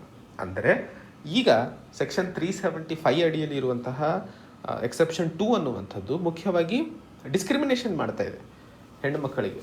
ಆ ಡಿಸ್ಕ್ರಿಮಿನೇಷನ್ ಮಾಡೋದು ಸರಿ ಅಲ್ಲ ಅನ್ನುವಂಥದ್ದು ಮಾತಾಗಲೇ ಹೇಳಿರುವಂತಹ ಸಂದರ್ಭದಲ್ಲಿ ಇದರ ಅವಶ್ಯಕತೆ ಪರಿಗಣನೆಗೆ ತಗೊಂಡು ತೆಗೆದುಹಾಕುವ ಅವಶ್ಯಕತೆ ಇದೆ ಅನ್ನುವಂಥದ್ದು. ಒಟ್ಟಾರೆ ಇಡೀ ಆರ್ಟಿಕಲಲ್ಲಿ ಮಾತಾಡ್ತಾ ಇರುವಂಥದ್ದು ಹೆಣ್ಣು ಮಕ್ಕಳ ದೈಹಿಕವಾದಂತಹ ಇಂಟಿಗ್ರಿಟಿ, ಅವರ ಸ್ವಂತ ಹಕ್ಕು ಆ್ಯಂಡ್ ಅವರ ಸ್ವಂತ ಆಸ್ತಿ, ಅವರ ದೇಹ, ಅದರ ಮೇಲೆ ಯಾರ ಒಂದು ಜವಾಬ್ದಾರಿ ಅಥವಾ ಯಾರ್ದೂ ಸಹ ಪ್ರಾಪರ್ಟಿ ಅಲ್ಲ ಅದು. ಆ ಒಂದು ಲಿಬರ್ಟಿ ಮತ್ತು ಲೈಫ್ ಅಥವಾ ಜೀವನದ ಬಗ್ಗೆ ಮಾತಾಡಿದಾಗ ಆರ್ಟಿಕಲ್ 21 ಸಂವಿಧಾನದ ಅಡಿಯಲ್ಲಿ ಮೂಲಭೂತ ಹಕ್ಕಾಗಿರುವಂತಹ ಸಂದರ್ಭದಲ್ಲಿ ಅದನ್ನು ಪರಿಗಣನೆಗೆ ತಗೊಂಡು ಎಕ್ಸೆಪ್ಷನ್ 2 ಸೆಕ್ಷನ್ 375 IPC ಸೆಕ್ಷನ್ ಏನಾಗಿದೆ ಅದನ್ನು ಅನ್ಕಾನ್ಸ್ಟಿಟ್ಯೂಷನಲ್ ಅಂತ ಹೇಳಿ ಸರ್ವೋಚ್ಚ ನ್ಯಾಯಾಲಯ ಹೊಡೆದು ಹಾಕುವ ಅವಶ್ಯಕತೆ ಇದೆ ಅನ್ನುವಂತಹ ಮಾತನ್ನು ಒಟ್ಟಾರೆ ಈ ಒಂದು ಆರ್ಟಿಕಲಲ್ಲಿ ನಾವು ಮಾತಾಡ್ತಿರುವಂಥದ್ದು. ಮುಂದಿನ ಹಂತದಲ್ಲಿ ಎಂಡ್ ಗೇಮ್ ಸಂಬಂಧಿಸಿದಂತೆ ನಾವು ಇವತ್ತು ಮಾತಾಡ್ತಾ ಇರುವಂಥದ್ದು ಮುಖ್ಯವಾಗಿ ಬ್ಯಾಡ್ ಬ್ಯಾಂಕ್ ಅನ್ನುವಂತಹ ಕಾನ್ಸೆಪ್ಟ್ನ ಬಗ್ಗೆ. ಬ್ಯಾಡ್ ಬ್ಯಾಂಕ್ ಅಂದರೆ ಏನು? ತಮಗೆಲ್ಲ ಗೊತ್ತಿರೋ ಹಾಗೆ ಈ ವರ್ಷದ ಬಜೆಟ್ 2020-21ರಲ್ಲಿ ಭಾರತ ಸರ್ಕಾರದ ಕಡೆಯಿಂದ ಅಂದರೆ ನಿರ್ಮಲಾ ಸೀತಾರಾಮನ್ ಫೈನಾನ್ಸ್ ಮಿನಿಸ್ಟ್ರಿ ಅವರು ಭಾರತದಲ್ಲಿ ಇರುವಂತಹ ನಾನ್ ಪರ್ಫಾರ್ಮಿಂಗ್ ಅಸೆಟ್ಸ್ಗಳ ಸಮಸ್ಯೆಯನ್ನು ಸರಿಪಡಿಸಲು ಬ್ಯಾಡ್ ಬ್ಯಾಂಕ್ಸ್ಗಳ ರಚನೆ ಮಾಡಲಾಗುತ್ತದೆ ಅನ್ನುವಂತಹ ಮಾತನ್ನು ಹೇಳಿದರು. ಮುಖ್ಯವಾಗಿ ನಾವು ಬ್ಯಾಂಕಿಂಗ್ ರೆಗ್ಯುಲೇಷನ್ಗೆ ಸಂಬಂಧಿಸಿದಂತೆ ಈ ಒಂದು ಆರ್ಟಿಕಲ್ನ ಡಿಸ್ಕಸ್ ಮಾಡ್ತಾ ಇರುವಂತಹ ಸಂದರ್ಭದಲ್ಲಿ ಈ ಒಂದು ಆರ್ಟಿಕಲ್ ನಮಗೆ GS ಪೇಪರ್ 3 ಎಕಾನಮಿಗೆ ಸಂಬಂಧಿಸಿದಂತೆ ಬಹುಮುಖ್ಯವಾಗಿದೆ ಅನ್ನುವಂಥದ್ದನ್ನು ಮೊದಲಿಗೆ ತಾವು ತಿಳ್ಕೊಬೇಕಾಗಿರುವಂಥದ್ದು. ಬ್ಯಾಡ್ ಬ್ಯಾಂಕ್ ಅಂದರೆ ಏನು? ಮೊದಲನೇ ಹಂತದಲ್ಲಿ national asset reconstruction company limited ಅನ್ನುವಂಥದ್ದು. ಭಾರತ ಸರ್ಕಾರ NARCLನ ರಚನೆ ಮಾಡಲಿದೆ. ಈ NARCL ಮುಂದಿನ ದಿನಗಳಲ್ಲಿ ಬ್ಯಾಂಕ್ಗಳ ಮೇಲೆ ಇರುವಂತಹ NPAಗಳನ್ನು ತಗೊಂಡ್ಬಿಟ್ಟು ಅಂದರೆ ಖರೀದಿ ಮಾಡಿಬಿಟ್ಟು ತದನಂತರ ಇದರೊಂದಿಗೆ IDRCLನ್ನು ರಚನೆ ಮಾಡಲಾಗ್ತಿದೆ. IDRCL ಅಂದರೆ ಇಂಡಿಯಾ ಡೆಬ್ಟ್ ರೆಸಲ್ಯೂಷನ್ ಕಂಪನಿ ಲಿಮಿಟೆಡ್ ಅಂಥೇಳಿ. ಇವೆರಡು ಇಂಪಾರ್ಟೆಂಟು. IDRCL ಇಂಡಿಯಾ ಡೆಬ್ಟ್ resolution company limited, NARCL national asset reconstruction company limited. ತಗೊಂಡ ನಂತರ IDRCL ಮುಖ್ಯವಾಗಿ ಆ ಒಂದು NPAಯನ್ನು ಸಾಲ್ವ್ ಮಾಡುವಂತಹ ಪ್ರಯತ್ನಕ್ಕೆ ಹೆಲ್ಪ್ ಮಾಡುತ್ತೆ. ಇಲ್ಲಿ NARCL ತರ್ತಾ ಇರುವಂತಹ ಮೂಲ ಉದ್ದೇಶ ಇವತ್ತು ಭಾರತದಲ್ಲಿ ಒಟ್ಟು 2 ಲಕ್ಷ ಕೋಟಿ ರೂಪಾಯಿಗಳಷ್ಟು ಹಣ NPA ಆಗಿದೆ ಅನ್ನುವಂಥದ್ದು. ಈ ಒಂದು 2 ಲಕ್ಷ ಕೋಟಿ ರೂಪಾಯಿಗಳ NPAಯನ್ನು ಸಾಲ್ವ್ ಮಾಡುವಂತಹ ನಿಟ್ಟಿನಲ್ಲಿ ಭಾರತ ಸರ್ಕಾರ ಈ ಒಂದು NARCLನ ಜಾರಿಗೆ ತರ್ತಾ ಇರುವಂಥದ್ದು. ಈ NARCLನ್ನೇ ನಾವು ಬ್ಯಾಡ್ ಬ್ಯಾಂಕ್ ಅಂತ ಕರಿತಾ ಇದ್ದೀವಿ. ಈಗ ಮೊದಲನೇ ಹಂತದಲ್ಲಿ NARCL ಸುಮಾರು 90,000 ಕೋಟಿ ರೂಪಾಯಿಗಳ ಅಸೆಟ್ಸನ್ನು, ಯಾವೆಲ್ಲ ಟಾಕ್ಸಿಕ್ ಅಸೆಟ್ಸ್ ಅಥವಾ NPAಗಳಿದ್ದಾವೆ ಅವುಗಳನ್ನು ತಗೊಂಡು ರಿಸಾಲ್ವ್ ಮಾಡುವಂತಹ ಪ್ರಯತ್ನವನ್ನು ಮಾಡ್ತಿರುವಂಥದ್ದು. ಯಾವುದೇ ಒಂದು ಅಸೆಟ್ಟನ್ನು ತೊಗೊಳ್ಳೋದಕ್ಕಿಂತ ಮುನ್ನ NARCL ಬ್ಯಾಂಕ್ಗಳಿಗೆ 15% ಹಣವನ್ನು ಕೊಡುತ್ತದೆ. ಈ ಒಂದು ಬ್ಯಾಂಕ್ನಲ್ಲಿ NPA ಏನಿದಾವಲ್ಲ ಇವರಿಬ್ಬರು ಮಾತಾಡ್ಕೋತಾರೆ. ಲೀಡ್ ಬ್ಯಾಂಕ್ ಜೊತೆಯಲ್ಲಿ ಮಾತಾಡ್ಕೊಂಡ್ಬಿಟ್ಟು ಯಾಕಂದರೆ ಎಲ್ಲ NPAಗಳು ಒಂದು ಮಾಡಿ ತದನಂತರ ಇವ್ರು ತೊಗೊಂಬಿಟ್ಟು ಒಂದಿಷ್ಟು ಹಣಕ್ಕೆ ಮಾತಾಡ್ತಾರೆ. ಸಪೋಸ್ 90,000 ಕೋಟಿ ಅಥವಾ 90,000 ಕೋಟಿ ಏನು NPA ಇದೆ, ಇದಕ್ಕೆ ಒಂದು 70,000 ಕೋಟಿ ಕೊಡ್ತೀವಿ ಅಂತ ಹೇಳ್ತಾರೆ ಅಂದ್ಕೊಳ್ಳಿ. ಯಾಕಂದರೆ ಇದು ಪೂರ್ತಿ ಹೋಗಿರೋದಲ್ಲ. ಸೊ ಆ 70,000 ಕೋಟಿಯಲ್ಲಿ 15% ಕ್ಯಾಶ್ ಕೊಡುತ್ತೆ, ಉಳಿದಂತಹ 85% ಸೆಕ್ಯೂರಿಟೀಸ್ ಕೊಡ್ತಾರೆ. ಈ ಸೆಕ್ಯೂರಿಟೀಸಿಗೆ ಗವರ್ಮೆಂಟ್ ಶ್ಯೂರಿಟಿ ಕೊಡುತ್ತೆ. ಸೊ ಆವಾಗ ಬ್ಯಾಂಕ್ದವರಿಗೆ ಒಂದಿಷ್ಟು ನಂಬಿಕೆ ಇರುತ್ತೆ ಬಿಡು, ನಮ್ಮ ದುಡ್ಡು ಎಲ್ಲ ಒಂದು ದಿವಸ ಬಂದೇ ಬರುತ್ತೆ ಅನ್ನುವಂಥದ್ದು. ಸೊ ಈ ಸೆಕ್ಯೂರಿಟೀಸು ಮುಖ್ಯವಾಗಿ 85% ಕೊಡುವಂಥದ್ದು. ಸೊ ತಗೊಂಡಾದ ನಂತರ NARCL ಇಂಡಿಯಾ ಡೆಬ್ಟ್ ರೆಸಲ್ಯೂಷನ್ ಕಂಪನಿ ಲಿಮಿಟೆಡ್ಗೆ ಕೊಡುತ್ತೆ. ಸೊ ದಟ್ ಇರುವಂತಹ NPAಯನ್ನು ಲಿಕ್ವಿಡೇಟ್ ಮಾಡೋದಕ್ಕೋಸ್ಕರ ಇದು ಸಹಾಯವನ್ನು ಮಾಡುತ್ತದೆ ಅನ್ನುವಂಥದ್ದು. ಈಗ ಭಾರತ ಸರ್ಕಾರ ಮೊನ್ನೆ ತಮಗೆಲ್ಲ ನೆನಪಿದ್ರೆ ಸಾವರ್ನಿಟಿ ಗ್ಯಾರಂಟಿ ಅಥವಾ ಸಾವರಿನ್ ಗ್ಯಾರಂಟಿಯಾಗಿ 36,900 ಕೋಟಿ ರೂಪಾಯಿ ಹಣವನ್ನು NARCLಗೆ ಬಿಟ್ಕೊಡ್ತು. ಏನಕ್ಕೆ? ಈಗ ಸಪೋಸ್ 70,000 ಕೋಟಿಗೆ ಮಾತಾಡಿಬಿಟ್ಟು ಈ ಒಂದು ಅಸೆಟ್ಟನ್ನು ತಗೊಂಡಿದ್ದಾರೆ ಅಥವಾ NPA ಆದಂತಹ ಆ ಹಣವನ್ನು ತಗೊಂಡ ನಂತರ ಇಲ್ಲಿ ರಿಸಾಲ್ವ್ ಮಾಡುವಂತಹ ಸಂದರ್ಭದಲ್ಲಿ ಸಪೋಸ್ ಅವ್ರಿಗೆ ಬರೀ 50,000 ಕೋಟಿ ಸಿಕ್ತಪ್ಪ. ಹಾಗಂದರೆ ಇವ್ರಿಗೆ ಸಿಗೋದು ಎಷ್ಟು? ಯಾಕಂದರೆ ಪ್ರಾಮಿಸ್ ಮಾಡಿರೋದು 70,000 ಕೋಟಿ, ಬಟ್ ಬಂದಿರೋದು 50,000 ಕೋಟಿ. ಹಾಗಂತ ಇವ್ರಿಗೆ ಮೋಸ ಮಾಡೋಕ್ಕಾಗಲ್ಲ, ಅಥವಾ ಇವ್ರ ಕೈ ಎತ್ತಿ ಬಿಡ್ಬೋದಲ್ಲ. ಆ ಒಂದು ಕಾರಣಕ್ಕೆ ಈ ಒಂದು ಸಾವರಿನ್ ಫಂಡನ್ನು ಏನು ಡಿಫರೆನ್ಸ್ ಅಮೌಂಟ್ ಆಗಿದೆಯಲ್ಲ ಇದರಲ್ಲಿ ಸೇರಿಸ್ಬಿಟ್ಟು ಕೊಡೋದಕ್ಕೋಸ್ಕರ ಈ ಒಂದು ಹಣವನ್ನು ಗ್ಯಾರಂಟಿಯಾಗಿ ಭಾರತ ಸರ್ಕಾರ NARCLಗೆ ಕೊಡ್ತಾ ಇರುವಂಥದ್ದು. ಸೊ ಇದು ಒಟ್ಟಾರೆ ಸಿಸ್ಟಮ್ ನಡೀತದೆ ಮುಂದಿನ ದಿನಗಳಲ್ಲಿ. NARCL, IDRCL ಹೇಗೆ NPAಗಳನ್ನು ಭಾರತದಲ್ಲಿ ಇರುವಂತಹ ಸಮಸ್ಯೆಯನ್ನು ಪರಿಹರಿಸಲು ಮುಂದೆ ಬಂದಿದ್ದಾವೆ ಅನ್ನುವಂಥದ್ದು. ಸೊ ಆ ಒಂದು ವಿಷಯಕ್ಕೆ ಸಂಬಂಧಿಸಿದಂತೆ ಹೇಗೆ ಇದು ಮುಂದಿನ ದಿನಗಳಲ್ಲಿ ಕೆಲಸ ಮಾಡಲಿದೆ ಅನ್ನುವಂಥದ್ದನ್ನು ಕಾದು ನೋಡಬೇಕಾಗಿರುವಂಥದ್ದು. ಸೊ ಸರಿಯಾಗಿ ಕೆಲಸ ಮಾಡಿದ್ದಲ್ಲಿ ಬಹುಶಃ ಬ್ಯಾಂಕ್ಗಳಿಗೆ ಈಗ ಸದ್ಯಕ್ಕೆ ಈ ಒಂದು ಹಂತದಲ್ಲಿ ಬ್ಯಾಂಕ್ಗಳ ಮೇಲೆ ಏರುವಂತಹ NPA ಹೊರೆಯನ್ನು ಹೊರತೆಗೆದು ಅಥವಾ ಕಡಿಮೆ ಮಾಡಿ ಇವರು ಬೇರೆ ಒಂದು ಅದರ್ ಇಶ್ಯೂಸ್ ಮೇಲೆ ಫೋಕಸ್ ಮಾಡುವಂತಹ ನಿಟ್ಟಿನಲ್ಲಿ ಕೆಲಸ ಮಾಡಲು ಅನುಕೂಲವಾಗುತ್ತದೆ ಅನ್ನುವಂಥದ್ದನ್ನು ಮುಖ್ಯವಾಗಿ ನಾವಿಲ್ಲಿ ಅರ್ಥೈಸಿಕೊಳ್ಳಬೇಕಾಗಿರುವಂಥದ್ದು. ಮುಂದಿನ ಹಂತದಲ್ಲಿ ಟ್ಯಾಕ್ಲಿಂಗ್ ಹೇಟ್ ಸ್ಪೀಚ್. ಸೊ ಈ ಒಂದು ಆರ್ಟಿಕಲಲ್ಲಿ ನಾವು ಮಾತಾಡ್ತಿರುವಂಥದ್ದು ದ್ವೇಷದ ಮಾತುಗಳು ಒಂದು ಸಮಾಜ ಅಥವಾ ಯಾವುದಾದ್ರೂ ಒಂದು ವ್ಯಕ್ತಿಯ ವಿರುದ್ಧ ಮಾಡುವಂತಹ ಸಂದರ್ಭದಲ್ಲಿ ಸಾಮಾಜಿಕ ಲಾ ಆ್ಯಂಡ್ ಆರ್ಡರ್ಗೆ ಆಗುವಂತಹ ಸಮಸ್ಯೆಗಳಿಗೆ ಸಂಬಂಧಿಸಿದಂತೆ ಭಾರತದಲ್ಲಿ ಏನೆಲ್ಲ ಕಾನೂನುಗಳು ಇದ್ದಾವೆ ಅನ್ನುವಂಥದ್ದನ್ನು ಮುಖ್ಯವಾಗಿ ನಾವಿಲ್ಲಿ ಮಾತಾಡ್ತಿರುವಂಥದ್ದು. ಸೊ ಹೇಟ್ ಸ್ಪೀಚ್ ಯಾಕೆ ಇವತ್ತು ಮತ್ತೆ ಚರ್ಚೆಯಲ್ಲಿದೆ ಅಂತಂದರೆ, ಮೊದಲನೇ ಹಂತದಲ್ಲಿ ಕೇರಳದ ಒಂದು ಸೀರೋ ಮಲಬಾರ್ ಚರ್ಚ್ ಅಂತ ಹೇಳಿ, ಆ ಚರ್ಚ್ನ ಫಾದರ್ಗಳು ಯೂಶಲಿ ತಮಗೆಲ್ಲ ಗೊತ್ತಿದ್ರೆ ಸಂಡೇ ಪ್ರವಚನವನ್ನು ಕೊಡ್ತಿರ್ತಾರೆ. ಆ ಒಂದು ಪ್ರವಚನದ ಸಂದರ್ಭದಲ್ಲಿ ಆ ಫಾದರು ನಾರ್ಕೋಟಿಕ್ ಜಿಹಾದ್ ಅನ್ನುವಂತಹ ಪದವನ್ನು ಉಪಯೋಗಿಸಿದ್ದಾರೆ. ಈ ನಾರ್ಕೋಟಿಕ್ ಜಿಹಾದ್ ಅಂತಂದರೆ ಮುಸ್ಲಿಂ ಸಮಾಜದ ಹುಡುಗರು ಅಥವಾ ಮುಸ್ಲಿಂ ಸಮಾಜದ ಜನರು ಈ ನಾರ್ಕೋಟಿಕ್ಸ್ ಚಟವನ್ನು ಹೆಣ್ಣು ಮಕ್ಕಳಿಗೆ ಕೊಟ್ಟು ಅಥವಾ ಕ್ರಿಶ್ಚಿಯನ್ ಹೆಣ್ಣು ಮಕ್ಕಳಿಗೆ ಕೊಟ್ಟು ಅವರನ್ನು ಅವರ ಧರ್ಮಕ್ಕೆ ಅಂದರೆ ಮುಸ್ಲಿಂ ಧರ್ಮಕ್ಕೆ ಬದಲಾಯಿಸಿ ಮತಾಂತರ ಮಾಡಿಸ್ಕೊಳ್ಳುವಂತಹ ಪ್ರಯತ್ನಗಳನ್ನು ನಡೆಸ್ತಿದ್ದಾರೆ. ಆ್ಯಂಡ್ ಅವರನ್ನು ಟೆರರಿಸ್ಟ್ ಕ್ಯಾಂಪ್ಗಳಿಗೆ ಸಿರಿಯಾ, ಅಫ್ಘಾನಿಸ್ತಾನ ಕಡೆ ಕರ್ಕೊಂಡು ಹೋಗ್ತಿದ್ದಾರೆ ಅನ್ನುವಂತಹ ಮಾತನ್ನು ಒಬ್ಬರು ಫಾದರ್ ಹೇಳಿರುವಂತಹ ನಿಟ್ಟಿನಲ್ಲಿ ಹೇಟ್ ಸ್ಪೀಚ್ ಅಥವಾ ದೇಶದ ದ್ವೇಷಕ್ಕೆ ಸಂಬಂಧಿಸಿದಂತಹ ಭಾಷಣಗಳಿಗೆ ಸಂಬಂಧಿಸಿದಂತೆ ಭಾರತದಲ್ಲಿ ಕಾನೂನು ಇದೆಯಾ ಅಥವಾ ಎಷ್ಟರ ಮಟ್ಟಿಗೆ ಇದೆ ಅನ್ನುವಂತಹ ಪ್ರಶ್ನೆಯನ್ನು ಇಲ್ಲಿ ಮುಖ್ಯವಾಗಿ ನಾವು ನೋಡ್ತಿರುವಂಥದ್ದು. ಸೊ ಸ್ಪೀಚ್ ಮುಖ್ಯವಾಗಿ ನಾವು ಮಾತಾಡುವಂಥದ್ದು freedom of speech and expression article 19 ಅಡಿಯಲ್ಲಿ ಕೊಡಲಾಗಿದೆ. ಬಟ್ ಹೇಟ್ ಸ್ಪೀಚ್ ಅನ್ನುವಂಥದ್ದು ಭಾರತದ ಸಂಸ್ಕೃತಿ ಅಥವಾ ಭಾರತದ ಸಮಾಜಕ್ಕೆ ಎಷ್ಟರ ಮಟ್ಟಿಗೆ ಸರಿ ತಪ್ಪು ಅನ್ನುವಂಥದ್ದನ್ನು ಡಿಸ್ಕಸ್ ಮಾಡ್ತಿರುವಂಥದ್ದು. ಸೊ ಈ ಒಂದು ಆರ್ಟಿಕಲ್ ಮುಖ್ಯವಾಗಿ ನಮಗೆ GS ಪೇಪರ್ 2 ಪೊಲಿಟಿಗೆ ಸಂಬಂಧಿಸಿದಂತೆ ಬಹುಮುಖ್ಯವಾಗಿದೆ ಅನ್ನುವಂಥದ್ದನ್ನು ಅರ್ಥೈಸಿಕೊಳ್ಳಬೇಕು. ಮೊದಲನೇ ಹಂತದಲ್ಲಿ ಹೇಟ್ ಸ್ಪೀಚ್ ಅಥವಾ ದ್ವೇಷ ಭರಿತ ಯಾವುದೇ ಒಂದು ಭಾಷಣ ಆಗಿರಬಹುದು, ಮಾತಾಗಿರಬಹುದು, ಅದರಿಂದಾಗಿ ಸಮಾಜದ ಮೇಲೆ ಹಾಗೂ ಒಬ್ಬ ವ್ಯಕ್ತಿಯ ಮೇಲೆ ಆಗುವಂತಹ ಇಂಪ್ಯಾಕ್ಟನ್ನು ಅರ್ಥೈಸಿಕೊಳ್ಳುವಂಥದ್ದು ಮುಖ್ಯವಾಗಿರ್ತದೆ. 1942ರಲ್ಲಿ ಆ್ಯಕ್ಚುಲಿ US ಒಂದು ಜಜ್ಮೆಂಟ್ ಕೊಡಲಾಗಿತ್ತು. ಆ ಜಜ್ಮೆಂಟ್ನ ಪ್ರಕಾರ ಯಾರಾದರೂ ಒಂದು ಮಾತು ಒಬ್ಬರನ್ನು ನಿಂದಿಸಿ ಅಥವಾ ಅವರ ಜೊತೆ ಹೊಡೆದಾಡುವಂತಹ ಪ್ರಯತ್ನಗಳನ್ನು ಮಾಡ್ತಾ ಇರುವಂತಹ ಸಂದರ್ಭದಲ್ಲಿ ಆ ಒಂದು ವ್ಯಕ್ತಿಗೆ ಸಂವಿಧಾನದ ಅಡಿಯಲ್ಲಿ ಯಾವುದೇ ಪ್ರೊಟೆಕ್ಷನ್ ಇರೋದಿಲ್ಲ ಅನ್ನುವಂಥದ್ದು. ಸೊ ಬರೀ ಮಾತಾಡೋದ್ರಿಂದ ಅಥವಾ ಏನೋ ಹೇಳೋದ್ರಿಂದ ಒಬ್ಬರ ನೆಮ್ಮದಿ ಅಥವಾ ಒಬ್ಬರದು ಜೀವನ ಹಾಳಾಗುತ್ತೆ ಅನ್ನುವಂಥದ್ದು ಸರಿ ಅಲ್ಲ ಅನ್ನುವಂಥದ್ದನ್ನು ಹೇಳ್ತಾ ಇರುವಂಥದ್ದು. ಸೊ ಆ ಒಂದು ಕಾರಣಕ್ಕೆ ಸ್ಪೀಚ್ನ ಪ್ರಾಹಿಬಿಷನ್ ಅಥವಾ ಯಾರೂ ಮಾತಾಡದೆ ಹಾಗೆ ಇರೋಕ್ಕಾಗಲ್ಲ ಅನ್ನುವಂಥದ್ದು. ಇಲ್ಲಿ ನಾನು ಹೇಳ್ತಾ ಇರುವಂಥದ್ದು ಅರ್ಥ ಮಾಡ್ಕೊಳ್ಳಿ. US ದ್ವೇಷಭರಿತ ಮಾತುಗಳನ್ನು ಅಥವಾ ಹೇಟ್ ಸ್ಪೀಚಿಗೆ ಸಂಬಂಧಿಸಿದಂತೆ ಯಾವುದೇ ಕಾನೂನಿಲ್ಲ ಅಂತ ಹೇಳ್ತಾ ಇದ್ದೀನಿ. ಅದಕ್ಕೆ ಸಂಬಂಧಿಸಿದಂತೆ ಒಂದು ಜಜ್ಮೆಂಟನ್ನು 1942ರಲ್ಲಿ ಕೊಟ್ಟಿದ್ದರು. ಸೊ ಯು ಎಸ್ ಅಲ್ಲಿ ಇಲ್ಲದೆ ಇರೋವಂಥದ್ದು ಭಾರತದಲ್ಲಿ ಅವಶ್ಯಕತೆ ಇದೆಯಾ? ಸೊ ಹೇಟ್ ಸ್ಪೀಚ್ ಅನ್ನುವಂಥದ್ದು ಮುಖ್ಯವಾಗಿ ಇವತ್ತು ಪ್ರಶ್ನೆಗೆ ಬರ್ತಾ ಇರುವಂಥದ್ದು ಒಬ್ಬ ವ್ಯಕ್ತಿಯ ಮಾನ ಅಥವಾ ಡಿಗ್ನಿಟಿ ಮತ್ತು ಸಮಾನತೆ, ಸಮಾಜದಲ್ಲಿ ಇರುವಂತಹ ಸಮಾನತೆಯನ್ನು ಎತ್ತಿ ಹಿಡಿಯುವಂಥದ್ದು. ಆ್ಯಂಡ್ ಭಾರತದ ಪಾರ್ಲಿಮೆಂಟಲ್ಲಿ ಅಥವಾ ಭಾರತದ ಕಾನ್ಸೆಪ್ಟಲ್ಲಿ ಪರ್ಸೆಪ್ಟಿವಲ್ಲಿ ಈ ಡಿಗ್ನಿಟಿ ಮತ್ತು ಈಕ್ವಾಲಿಟಿ ಬಹಳ ಮುಖ್ಯಕರವಾಗಿರುವಂಥದ್ದು. ಇದು ಇಲ್ಲದೇ ಇದ್ದಂತಹ ಸಂದರ್ಭದಲ್ಲಿ ಭಾರತ ಇವತ್ತು ಏಕೀಕರಣವಾಗಿ ಅಥವಾ ಒಗ್ಗಟ್ಟಾಗಿ ಇದೆ ಅಂತಂದರೆ ಅದರಲ್ಲಿ ಬಹಳ ದೊಡ್ಡ ಮಟ್ಟದಲ್ಲಿ ಏರುಪೇರು ಕಾಣಲು ಸಾಧ್ಯತೆ ಹೆಚ್ಚಾಗುತ್ತದೆ ಅನ್ನುವಂತಹ ಮಾತನ್ನು ಹೇಳ್ತಾ ಇರುವಂಥದ್ದು. ಸರ್ವೋಚ್ಚ ನ್ಯಾಯಾಲಯವು ಪ್ರವಾಸಿ ಭಲೈ Sangathan versus union of India ಅನ್ನುವಂತಹ ಒಂದು ಕೇಸ್ 2014ರಲ್ಲಿ ಕೊಟ್ಟಂತಹ ತೀರ್ಪಿನ ಪ್ರಕಾರ ಯಾವುದೇ ಹೇಟ್ ಸ್ಪೀಚ್ ಒಂದು ಸಮಾಜದ ಮೇಲೆ ಆಗುವಂತಹ ದಬ್ಬಾಳಿಕೆ ಹೆಚ್ಚಾದಂತಹ ಸಂದರ್ಭದಲ್ಲಿ, ಯಾಕಂದರೆ ಸಮಾಜದಲ್ಲಿ ಮೆಜಾರಿಟೇರಿಯನ್ ಮತ್ತು ಮೈನಾರಿಟಿ ಗುಂಪುಗಳು ಇದ್ದೇ ಇರ್ತವೆ. ಸೊ ಮೆಜಾರಿಟಿ ಮಾಡುವಂತಹ ನಿಂದನೆ ಅಥವಾ ಇವರ ಒಂದು ವಿಶೇಷವಾದ ದಬ್ಬಾಳಿಕೆಯಿಂದಾಗಿ ಮೈನಾರಿಟೀಸ್ಗಳ ಮೇಲೆ ಆಗುವಂತಹ ಕೃತ್ಯಗಳು ಹೆಚ್ಚಾದಂತಹ ಸಂದರ್ಭದಲ್ಲಿ ಸಮಾಜದಲ್ಲಿ ಮುಖ್ಯವಾಗಿ ಈ ಒಂದು ಸಮುದಾಯ ಶೈಕ್ಷಣಿಕವಾಗಿ ಅಥವಾ ಸಾಮಾಜಿಕವಾಗಿ ಹಿಂದೆ ಉಳ್ಕೊಂಡಿರೋದನ್ನು ಅರ್ಥೈಸ್ಕೊಳ್ಳೋದೇ ಬಿಟ್ಟು ಅಥವಾ ಈ ಒಂದು ಡೈಮೆನ್ಷನ್ನ ಬಿಟ್ಟು ಈ ಡೈಮೆನ್ಷನ್ ಕಡೆಗೆ ಹೋಗೋದು ಜಾಸ್ತಿ ಆಗುತ್ತದೆ. ತಪ್ಪು, ತಪ್ಪು. ಹಾಗಂಥೇಳಿ ಇಡೀ ಸಮಾಜವನ್ನು ಅಥವಾ ಇಡೀ ಧರ್ಮವನ್ನೇ ಟೆರರಿಸ್ಟ್ ಅಂತ ಕರೆಯೋದು ಅಥವಾ ಬೇರೆ ಒಂದು ಹೆಸರು ಕೊಡೋದು ಎಷ್ಟರ ಮಟ್ಟಿಗೆ ಸರಿ ಅನ್ನುವಂಥದ್ದು ಲೇಖಕರು ಹೇಳ್ತಾ ಇರುವಂಥದ್ದು. ಆ್ಯಂಡ್ ಇವತ್ತು ಆ್ಯಕ್ಚುಲಿ ಈ ಡಿಸ್ಕಷನ್ನ ಮುಂದೆ ಡಿಸ್ಕಸ್ ಮಾಡೋದಕ್ಕಿಂತ ಮುನ್ನ, ಯಾಕಂದರೆ ನಾನು ಒಂದು ಕಮೆಂಟ್ ಓದ್ತಾ ಇದ್ದೆ, ನಾನು ಯೂಶ್ವಲಿ ಧರ್ಮದ ಆ ಒಂದು ಧರ್ಮ ಅಥವಾ ಈ ಒಂದು ಧರ್ಮ ಜಾಸ್ತಿ ಫೇವರ್ ಮಾಡಿ ಮಾತಾಡ್ತೀನಿ ಅಂತ.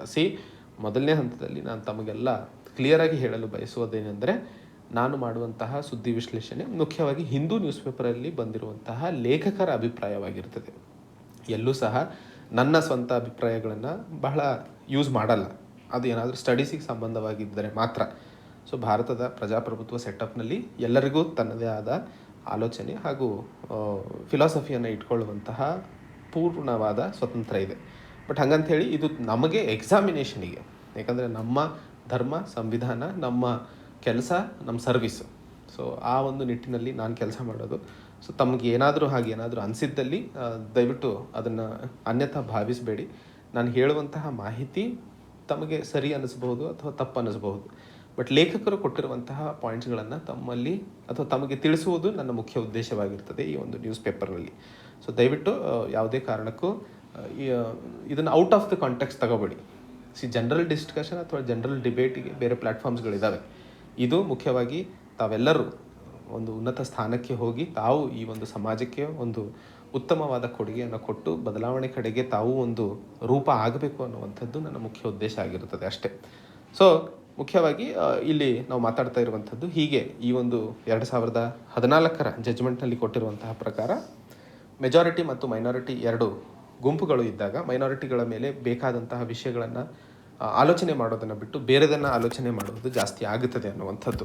ಸೊ ಆ ಒಂದು ನಿಟ್ಟಿನಲ್ಲಿ ಮುಖ್ಯವಾಗಿ ಭಾರತದ ಕಾನೂನಿನಲ್ಲಿ ಏನು ಪ್ರಾವಧಾನಗಳಿದ್ದಾವೆ ಅನ್ನುವಂಥದ್ದನ್ನು ನೋಡಿದಾಗ ಸೆಕ್ಷನ್ 153A ಈ ಒಂದು IPC ಸೆಕ್ಷನ್ನ ಅಡಿಯಲ್ಲಿ ಇರುವಂಥದ್ದು ಗುಂಪುಗಳ ನಡುವೆ ಧರ್ಮ, race, place of birth, residence ಮತ್ತು ಲ್ಯಾಂಗ್ವೇಜ್ ಆಧಾರದ ಮೇಲೆ ಯಾವುದಾದರೂ ಎನಿಮಿಟಿಯನ್ನು ಪ್ರಮೋಟ್ ಮಾಡುವಂತಹ ಪ್ರಯತ್ನಗಳನ್ನು ಪಟ್ಟಿದ್ದಲ್ಲಿ ಈ ಒಂದು ಕಾನೂನಿನ ಅಡಿಯಲ್ಲಿ ಅಥವಾ ಸೆಕ್ಷನ್ನ ಅಡಿಯಲ್ಲಿ ಕ್ರಮ ಕೈಗೊಳ್ಳುವಂತಹ ಪ್ರಾವಧಾನವಿದೆ. ಇದನ್ನು ಸೆಡಿಷನ್, ಸೆಕ್ಷನ್ 124A ಸೆಡಿಷನ್ ಅಂತ ಕರಿತೀವಿ. ಸೆಡಿಷನ್ ಅಂತಂದರೆ ಭಾರತದ ಸಾನಿಟಿ ಮತ್ತು ಇಂಟಿಗ್ರಿಟಿಯ ವಿರುದ್ಧ ಏನಾದರೂ ಕೆಲಸ ಮಾಡಿದ್ದಲ್ಲಿ ಸೆಡಿಷನ್ ಚಾರ್ಜಸನ್ನು ಹಾಕ್ತಾರೆ. ಸೆಡಿಷನ್ ಚಾರ್ಜಸ್ ಹಾಕಿದಾಗ ಆ್ಯಕ್ಚುಲಿ ಇದು ಬಹಳ ಚರ್ಚೆಯಲ್ಲೂ ಇತ್ತು ಬೇರೆ ವಿಷಯಕ್ಕೆ. ಸೊ ಸೆಕ್ಷನ್ 153A ಮುಖ್ಯವಾಗಿ ಯಾರಾದರೂ ದ್ವೇಷದ ಮಾತುಗಳಿಂದಾಗಿ ಸಮಾಜದಲ್ಲಿ ಅಸಮತೋಲನವನ್ನು ತರುವಂತಹ ಪ್ರಯತ್ನ ಪಟ್ಟಿದ್ದಲ್ಲಿ ಹಾಕಲು ಇರುವಂತಹ ಪ್ರಾವಧಾನ. ಸೊ ಇವೆರಡನ್ನೂ ಒಟ್ಟು ಮಾಡಿಲ್ಲ, ಯಾಕಂದರೆ ಇಲ್ಲಿ ಮುಖ್ಯವಾಗಿ ಸಮಾಜದ ಅಥವಾ ದ್ವೇಷದ ಮಾತುಗಳಿಗೆ ಸಂಬಂಧಿಸಿದಂತೆ ಇರುವಂಥದ್ದು ಸೆಕ್ಷನ್ 124A ಸೆಡಿಷನ್ ಅಂತ ಏನು ಕರಿತೀವೋ ಇದು ದೇಶದ ಸಾವರ್ನಿಟಿ ಮತ್ತು ಇಂಟಿಗ್ರಿಟಿಗೆ ಸಂಬಂಧಿತವಾಗಿರುವಂತಹ ವಿಷಯ.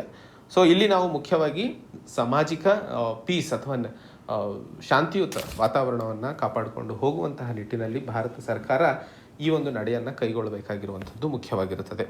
ಆದರೂ ನಾವು ಇವತ್ತಿನವರೆಗೂ ಹೇಟ್ ಸ್ಪೀಚ್ ಅಥವಾ ದೇಶದ ಭಾಷಣಗಳಿಗೆ ಸಂಬಂಧಿಸಿದಂತೆ ಒಂದು ಕಾನೂನನ್ನು ಅಥವಾ ನಿರ್ದಿಷ್ಟ ಕಾನೂನನ್ನು ತರಕ್ಕಾಗಿಲ್ಲ. ಯಾಕಂದರೆ ಕಾನೂನು ಎಷ್ಟರ ಮಟ್ಟಿಗೆ ಯೂಸ್ ಆಗುತ್ತದೆಯಲ್ಲ ಅಷ್ಟೇ ಮಿಸ್ಯೂಸ್ ಮಾಡಿಕೊಳ್ಳುವಂಥದ್ದು ಜಾಸ್ತಿ ಇರುತ್ತೆ. ಸೊ ಯಾವುದನ್ನು ಹೇಟ್ ಸ್ಪೀಚ್, ಯಾವುದು ಹೇಟ್ ಸ್ಪೀಚ್ ಅಲ್ಲ ಅನ್ನುವಂಥದ್ದನ್ನು ಡಿಸ್ಟಿಂಗ್ವಿಷ್ ಮಾಡ್ಕೊಳ್ಳೋದು ಬಹಳ ಕಷ್ಟ ಆಗುತ್ತೆ. ಸೊ ಹೇಟ್ ಸ್ಪೀಚಿಗೆ ಸಂಬಂಧಿಸಿದಂತೆ ಕಾನೂನು ಬರಬೇಕು ಅಂತಂದರೆ ಮೊದಲನೇ ಹಂತದಲ್ಲಿ ರಾಜಕೀಯ ಮತ್ತು ಇವತ್ತು ಇರುವಂತಹ ಸಮಸ್ಯೆಗಳಿಗೆ ಅನುಗುಣವಾಗಿ ಎಲ್ಲರೂ ಒಂದಾಗಿ ದೇಶದ ಮೂಲ ವ್ಯಾಲ್ಯೂಸ್ ಏನಿದ್ದಾವೆ, ಈಕ್ವಾಲಿಟಿ, ಲಿಬರ್ಟಿ, ಫ್ರೆಟರ್ನಿಟಿ, ಸಮಾನತೆ, ಸ್ವತಂತ್ರತೆ ಮತ್ತು ಬ್ರದರ್ಹುಡ್, ಫ್ರೆಟರ್ನಿಟಿ ಅನ್ನುವಂಥದ್ದು, ಅವುಗಳನ್ನು ನಮ್ಮ ಪಬ್ಲಿಕ್ ಎಜುಕೇಷನ್ನಲ್ಲೇ ವಿದ್ಯಾರ್ಥಿಗಳ ಮನಸ್ಸಲ್ಲಿ, ನಾಗರಿಕರ ಒಂದು ಆಲೋಚನೆಯಲ್ಲಿ ಬದಲಾಗಬೇಕಾಗಿರುವಂಥದ್ದು. ಸೊ ಕಾನೂನು ಇದೆ, ಬಟ್ ಅದರ ಎಷ್ಟರ ಮಟ್ಟಿಗೆ ಇಂಪ್ಯಾಕ್ಟ್ ಆಗುತ್ತೆ, ಎಲ್ಲಿವರೆಗೂ ನಾವು ಬದಲಾಗಲ್ಲ. ಸೊ ಏನೇ ಬದಲಾಗಬೇಕು ಅಂತಂದರೆ ಫಸ್ಟ್ ನಾವು ಬದಲಾಗಬೇಕು. ಸೊ ದಟ್ ಅದನ್ನು ಆಟೋಮೆಟಿಕಲಿ ಸಮಾಜದಲ್ಲಿ, ದೇಶದಲ್ಲಿ ನಾವು ಕಾಣಲು ಸಾಧ್ಯವಾಗುತ್ತದೆ ಅನ್ನುವಂಥದ್ದು. ಸೊ ತಪ್ಪುಗಳನ್ನು ಸರಿಪಡಿಸ್ಕೊಳ್ತಾ ಹೋಗಬೇಕು.